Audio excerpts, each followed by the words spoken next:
Thank you everyone. Myself Nita और Hindi is comfortable सबके? चलिए तो हिंदी में बात करेंगे ना।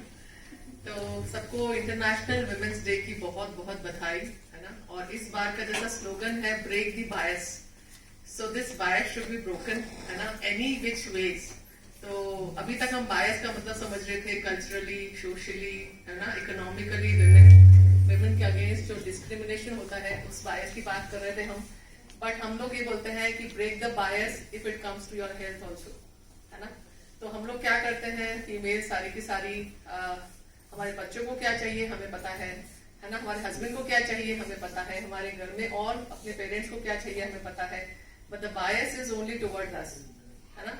मैं आप लोगों से पूछना चाहूंगी कितनी फीमेल्स यहाँ पर बैठी हैं जो जिसके लिए fitness is utmost priority, personal fitness, है ना। We have some forms also here, हमारे पास कुछ फॉर्म्स हैं, अभी आप एक बार ले आपसे मैं जरूर से चाहूंगी आप उस फॉर्म को फिलअप करें और आप खुद ही इवेल्युएट करें खुद को, है ना। मतलब मैं कुछ भी बोलूंगी तो आप करेगा कि शायद हाँ सही बोल रहे हैं, शायद कुछ चीजें ऐसे नहीं है, है ना। तो आप खुद ही अपने आप को इवेल्युएट करें एंड ब्रेक दिस बायस, ना। मी कम्स फर्स्ट तो है ही, है ना। अब तक क्या था, family comes first, it is always there. But अगर आप सही नहीं होंगे या हम स्वस्थ नहीं होंगे तो आप देखिए कि हमारी फैमिली में जो है हम बहुत ज्यादा कंट्रीब्यूट नहीं कर पाएंगे। तो यू अग्री विद दिस, है ना।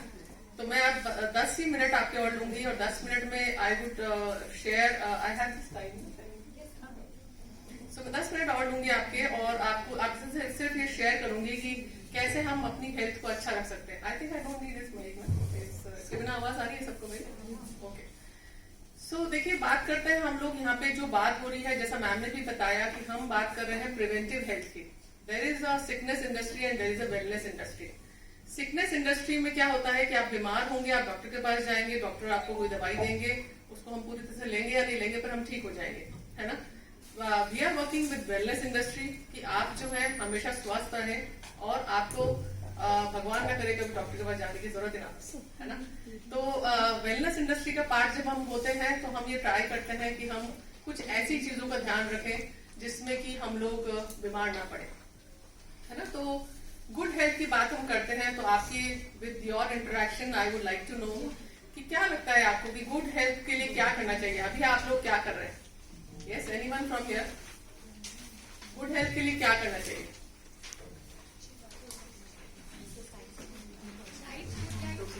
Exercise, okay. Good diet, balance diet, okay. Good diet, great, amazing, yes. और भी कुछ शेयर करना चाहेंगे? Exercise, yes. Meditation, meditation, yes ma'am, yes. Good sleep, good sleep, rest, yes, very good. Anyone else? कोई भी? Giving time to our hobby, giving time to your hobby, yes, okay, great. Mental peace, mental peace, yes, amazing. Recreate also at times, recreate also eight times, yes. तो देखिए, हम यही बात करते हैं exactly, आप सब अपने लिए तालियां बजा सकते हैं कि जब हम बात करते हैं गुड हेल्थ की तो जैसे हम पैसा कमाते हैं, जैसे हम मनी अर्न करते हैं, वैसे ही आप गुड हेल्थ को भी अर्न कर सकते हैं, है ना। तो अर्न इज EARN, है ना। अर्न का क्या मतलब होता है? तो हम बात करते हैं ई की, तो वी टॉक अबाउट एक्सरसाइज, है ना। तो एक्सरसाइज में कैसी एक्सरसाइज होनी चाहिए? रेगुलर एक्सरसाइज, है ना। ए की बात हम करते हैं, ए स्टैंड्स फॉर एटीट्यूड। एटीट्यूड कैसा होना चाहिए? पॉजिटिव, है ना। इतने व्हाट्सएप मैसेजेस आते हैं, हमको फॉरवर्ड भी करते हैं, बट कई बार हम देख रहे होते हैं कि हम खुद ही इतने नेगेटिव होते हैं चीजों को, है ना।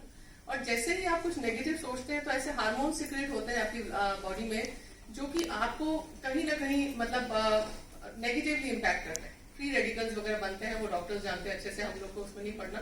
बट एटीट्यूड की बात जब हम करते हैं तो आपका अगर एटीट्यूड पॉजिटिव है तो आप देखिए आप बड़े से बड़ी बीमारी को भी जो है झेल सकते हैं, है ना। और आपने देखा होगा किसी को बोलेगा तो बीमार ही रहती हूँ, तो हमेशा बीमार ही रहेंगे, है ना, वो कभी ठीक भी नहीं हो पाएंगे, है ना।